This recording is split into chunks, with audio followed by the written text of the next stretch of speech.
So today we're navigating this dynamic landscape. Specifically, how do you effectively communicate those big strategic moves, especially to top leadership?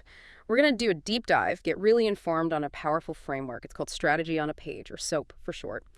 Its roots actually go back to around 2012, 2015. It draws on work from big names, academics like Clayton Christensen, disruptive innovation guy, and Michael Porter, famous for things like the Five Forces model, looking at industry competition. But our focus today isn't so much on creating the strategy, it's more the back end, what you actually do with that strategy once you've got it. Yeah, and what's fascinating here is when we did the research on communication failures in exactly these situations, we talked to C-suite folks, board members, and their answers were, well, pretty uniform about presentations they get from, say, MIS departments or even big consulting firms. They often describe them as awful, a terrible waste of time. Some even said shockingly ineffective. The core feeling was that the presenters just don't know how to present to business people. Well, that's pretty blunt. So it's not just about being polished, it's something deeper, a mismatch in what's needed. Exactly. It's often a fundamental misunderstanding of what that executive or board member actually needs to hear to make a decision. Okay, let's unpack this then. Because based on that research, there's actual actionable advice. What should you be doing in those few precious minutes? You've identified 5 essential things executives really want to hear, right? Precisely. And these 5 things, they're much easier to deliver effectively when they're built on that solid strategic thinking we mentioned. When you're standing there, limited time, these are critical to getting that go-ahead. So the first one, clear investment spending. The biggest distraction for an executive. Trying to guess the price tag while you're talking. It's like, the car salesman showing you all the cool stuff and then bam, sticker shock right at the very end. Don't do that. State the total cost right up front. Thanks to the 10 minutes, I'm here to talk about a $5 million project. Just like that, it immediately takes away that distraction. They can then spend the rest of your time thinking, okay, $5 million, does this proposal justify that cost? Instead of just guessing. Right. Get the big number out there so they can frame everything else against it. Makes sense. What's next? Second, focus on outcomes. And that word outcome, it's really crucial. Executives are thinking, okay, what do I actually get? Or maybe, what do I have at the end of all this? They're not buying features. They're not buying how cool something might seem. They want tangible results. Think, a new system built or a new factory constructed, a product introduced in 3 specific regions, or maybe operations successfully expanded in Oklahoma. These are concrete things that will exist or accomplishments that have happened. Okay, so it's about the end state, the tangible result. Got it. Exactly. Third, clearly lay out the resources needed. And this is beyond just the money. What people, what external help do you need? Be specific. For instance, this will require about $2 million with BWC for the consulting piece, or we'll need 22 people from operations and around a dozen folks from MIS. Spell out the human capital and any key external partners. Right, the who and what beyond the dollars. Next to number 4 is minimize risk. And in this context, that primarily means vendor choice. This is a big one for executives. When they hear names like Microsoft, SAP, Oracle, maybe even QuickBooks, they generally perceive that as lower risk. These are, established players. They have staying power, lots of other customers. But if you come in proposing, say, a startup that's only 4 months old, or even sometimes a company like OpenAI, which despite its buzz might still seem questionable in some boardrooms because it's so new and growing so fast, that raises immediate red flags. Executives worry, will this vendor even be around next year? Do they have other clients? Are they actually profitable? You have to build confidence in your partner selection. That's a really important nuance. It's not just any risk, but specifically the risk tied to who you're working with. Okay. And the 5th point. And finally, number 5, accurate reporting or governance. Basically, executives need to know, how are we going to track this? How will progress be communicated? You need to present a clear governance structure. Something like, okay, the VP of operations will be the project sponsor seeing this through. We'll have a steering committee with key stakeholders from finance, marketing, IT. The team will provide biweekly updates and will give quarterly executive summaries to the board. This tells them exactly how they'll stay informed and how the whole thing will be managed. It builds confidence in the execution. Those 5 points really do seem to cover the essentials for decision-making at that level. It shifts the whole conversation. And actually, here's maybe a little bonus tip for closing, especially when time is so tight. I've seen this work really well. And with a very clear call to action, maybe put up a simple Gantt chart just showing the major milestones in maybe the first 6 months or so. And then just ask directly, so based on this, should we go ahead and kick off that first 6 months? It kind of prompts an immediate yes and gets the ball rolling. So what does this all boil down to? If you miss even one or two of these key things, the cost, the outcome, resources, risk, reporting, you probably won't get approval. You'll waste your slot, probably won't get asked back soon. Hitting all 5 or maybe 6 with that closing tip, that's really the key to getting that vital yes. Okay, so those 5 points brilliantly cover how to structure that executive pitch, but to actually have compelling content for that pitch, you need solid strategic thinking underneath it all, right? So how do those foundational strategy frameworks actually feed into building an effective strategy on a page? Where's the connection? Yeah, it's absolutely all interconnected. It's not like you do strategy work over here and then executive presentations over there. They inform each other. Let's look at how those kinds of strategic insights, thinking about how you position yourself, the trade-offs you have to make, analyzing your competition, planning new activities, how all that funnels directly into the 4 main parts of a strategy on a page. This SOAP framework, it flows really logically. It goes from the big picture, the vision, right down to measurable actions. It gives structure to all that strategic thinking. Let's start with positioning. In strategy terms, that usually means your products, your services, and your geographies. Taking their successful concept, which was actually a gas station with really good food, and replicating it into urban markets. Their new geography strategy wasn't vague. It was a clear state-by-state plan. Like, Arizona, we will establish 10 franchises in major cities within the next year. See? The outcome there is totally quantifiable. 10 new locations existing and operating by a specific date. That's a concrete outcome, not just, we hope to expand. Right, a measurable result tied to a specific strategic choice about geography. Exactly. Think about Porter's 5 forces. His model for analyzing industry competition. How does that feed in? Well, it often relates directly to things like your ERP system, your supply chain choices, your analytics capabilities, and your pricing strategies. For segmentation, maybe you move beyond just small, medium, large customers. Within enterprise, perhaps you identify specific powerful segments like education, government, nonprofit, and corporate.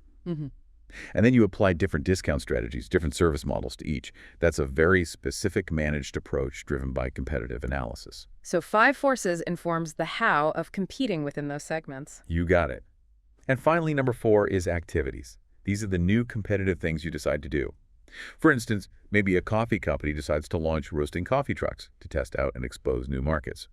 The outcome isn't just, we want to make some trucks. The outcome is defined and measurable. 20 roasting coffee trucks built, assembled, and actively delivering coffee into the X region by year end. Again, it's quantifiable. It describes a new state that exists. Built, assembled, delivering. Very action-oriented, but resulting in a clear state. Exactly. Now let's take those strategic inputs and see how they form the 4 major components of the actual strategy on a page. There's a clear flow here, from aspirational down to measurable execution. First up, you need a crystal clear vision and focus. This isn't some fluffy mission statement. It's a concise declaration of what the company fundamentally does. Like, we buy potatoes from farmers, we slice them, fry them in olive oil, season them, put them in bags with the word kettle on them. Then we ship them to distributors and make a 20% margin. Oh, and we also recycle the used oil into biofuel. See? Very grounded. It sets the foundation. This is who we are. This is what we do. Very clear, very operational, no jargon. Right. Second, and this is critical, come the outcomes. We talked about this for the executive pitch, and it's central to the SOAP itself. Outcomes must be quantifiable, and they describe a new state that exists or has happened. Think past tense. This is what business leaders approve, what they buy into. Examples, not create the website, but website created by end of year. Not build the factory, but factory built and capable of releasing 40 units per shift. Or product introduced successfully in 3 target regions. Company X acquired and integrated by the 4th quarter. For that business school example we used earlier, the outcome isn't the building process. It's business school built, fully equipped, and students walking in the doors by the end of 2027. Executives want to know what tangible thing they will have. Okay, that past tense framing is really powerful. It shifts it from a wish list to a description of a future reality you're committing to deliver. I can see how that resonates much more. It absolutely does, because like we said, executives are focused on the return, the result, what they get. Third, flowing from the outcomes are the actions. These are the actual steps you need to take to make those outcomes a reality. So for our business school outcome, students walking in by end of 2027, the actions are things like demolish the old parking garage, excavate the site, pour the foundation, frame the structure, build out the interior, install all the classroom technology, and so on. A single outcome might have hundreds, even thousands of underlying actions. The to-do list, essentially. Kind of, yeah, but critically linked to an outcome. And fourth, you have projects. Projects are basically logical packages of those actions. They get assigned to specific teams, could be internal business teams, MIS folks, external consultants like Accenture, you name it. And these projects are typically managed by a project management office, a PMO, or maybe product managers within a product management office. But here's the absolute crucial piece: the top-down linkage. Every single action item, every single project must connect directly back to a specific outcome. And that outcome, in turn, must clearly support the overall vision and focus statement. No exceptions. That linkage seems key. It prevents work from becoming disconnected from the actual strategy. And that distinction you made earlier between outcomes and actions, it feels like a really common mistake, is putting actions in the outcomes box on these plans. Oh, absolutely. It's probably the most common error. People list implement new software as an outcome. No, that's an action, or maybe a project. The outcome is new software implemented, operational, and achieving X efficiency gain by Q3. Business people think in terms of what exists now, not just what we're busy doing. Right. So let's make this even more concrete. You mentioned Dell earlier. How did their early strategy kind of exemplify this SOAP thinking, maybe even before the term existed? Yeah, the Dell story from the late 90s is a fantastic example. Michael Dell laid out about 5 key activities that were pretty unique back then. They seem normal now, but that's because Dell pioneered them. First, they decided to own the engineering for their PCs. They weren't just assembling parts, they were designing. That was big. Second, they committed to creating a laptop. Sounds simple now, but laptops were incredibly complex and difficult to get right back then. Third, a huge one: sell directly through the internet, specifically using Telcom.com for smaller customers, really automating that channel. Revolutionary at the time. Fourth, they developed unique manufacturing processes, like something they called Bay manufacturing. It was proprietary, a competitive edge they guarded like crazy.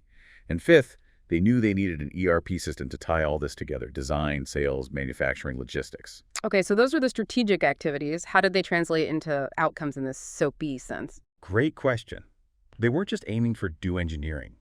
The outcomes were things like a team of advanced PC designers hired and productive, computer-aided design workstations installed and operational for those designers, patenting capabilities established to protect our innovations. For internet sales, the outcome wasn't build a website. It was website running smoothly and achieving a sales metric of, say, 100 units per minute. Very specific. For the ERP, the outcome was ERP system fully built, implemented, and successfully connecting the shop floor data to our proprietary manufacturing process. And for laptops, it was notebook computers successfully designed, manufactured, and available on the marketplace. See the pattern. Concrete, measurable results. There's even a story about how, in pursuing these outcomes, they realize, uh-oh, we need engineers, but we don't have an HR department capable of recruiting high-end engineers. So building that HR capability became a necessary enabling action, driven entirely by the need to achieve those bigger strategic outcomes. That's a brilliant illustration. It shows how even supporting functions have to align back to the core strategic outcomes. Okay, so that's the ideal. But let's talk about the opposite, a common pitfall you mentioned, the spaghetti on the wall problem. What does that look like? Ah, yes, the spaghetti problem. We see this a lot. You look at a company's project list, maybe the IT department's list, and it's just a jumble, a collection of projects that seem disconnected from any overarching strategy. And it's not always just random chaos, is it? It often comes from somewhere. Exactly. The projects often have origins, but they're disconnected origins. Like you'll hear, oh, that project, yeah, we had lunch with the VP of marketing. She had this idea. We scribbled it down. Now it's on the list. Or the new CIO joined 6 months ago, brought a bunch of ideas from their last company, so we added those. Or maybe someone went to a conference, heard about this cool new tech, came back all excited, so now we have a project for it. So lots of potentially good ideas in isolation, but no connection to a bigger picture. Precisely. And if we connect this back to the C-suite perspective we started with, what do those executives and board members think when they see a list like that? They tell us things like, these people, meaning the project teams or departments, they seem to have no clue what our actual business strategy is. Or they're clearly not aligned with our key business objectives. Or they don't understand the major outcomes we're trying to drive. And the punchline is often, they're just throwing spaghetti at the wall, hoping something sticks. It's perceived as a massive disconnect, a waste of resources on things that aren't moving the needle on the core business. A giant list of activities with no clear why connected to the business's direction. I can see how frustrating that would be for leadership. Immensely frustrating. And the solution, the antidote to the spaghetti problem, is that top-down linkage inherent in the strategy on a page. Every single project, every single significant action must trace directly back up the chain. Action links to project, project links to outcome, outcome links to the vision and focus. When you have that clear linkage, it creates what I call productive tension and stress.